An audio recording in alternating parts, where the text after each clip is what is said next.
बिस्मिल्लाहिर्रहमानिर्रहीम। अस्सलामु अलैकुम। आप देख रहे हैं 1 बाय 1 न्यूज़ ST। मामू कांजन से हमें रिपोर्ट कर रहे हैं तारिक महमूद कंबो। मकतूल दरिंदा सिफ्त इंसान था।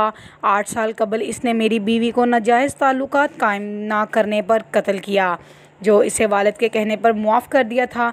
अब मेरी बेटी को जिनसी तशद्दुद का निशाना बनाने की कोशिश की, जो मेरे लिए नाकाबिले बर्दाश्त थी, इसलिए भाई को कत्ल किया। ये इंकशाफ 8 रोज़ कबल अपने हकीकी भाई को कत्ल करने वाले तारिक कॉलोनी मामू कांजन के रिहायशी मुलजिम मजहर अब्बास ने पकड़े जाने के बाद दौरान तफ्तीश किया।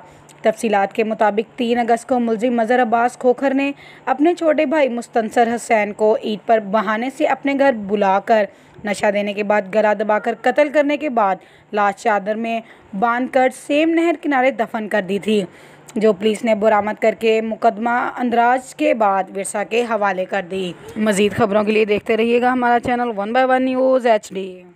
ताज़ा तरीन अपलोड्स की नोटिफिकेशन हासिल करने के लिए हमारे चैनल को सब्सक्राइब करें और साथ में दिए गए घंटी के निशान को दबाना ना भूलें।